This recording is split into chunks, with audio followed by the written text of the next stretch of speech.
বহুদিন ধরেই গোপনে প্রেমের পর এবার অবশেষে প্রেমে শিলমোহর দিলেন টেলিভিশনে জনপ্রিয় জুটি।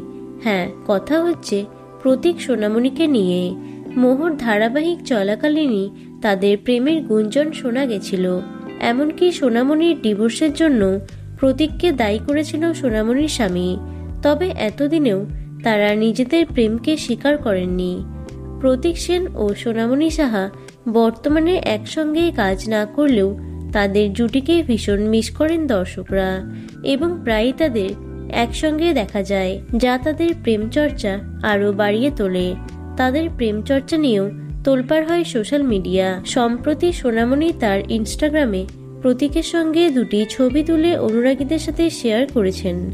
ছবিতে কালো পোশাকে নজর কেড়েছেন নায়িকা, যার ক্যাপশনে লিখেছেন তুমসা হামসা।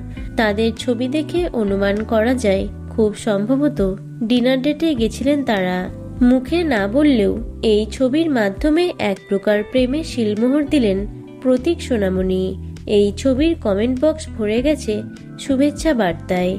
সকলেই তাদের প্রেমের খবরে খুশি হয়েছেন। তো বন্ধুরা, সোনামণি প্রতীক জুটি তোমাদের কেমন লাগে অবশ্যই কমেন্টে জানিও। ভিডিওটি লাইক এবং শেয়ার করো। এছাড়াও টলি দুনিয়ার অন্যান্য খবর পেতে চ্যানেলটি অবশ্যই সাবস্ক্রাইব করে রেখো। ধন্যবাদ।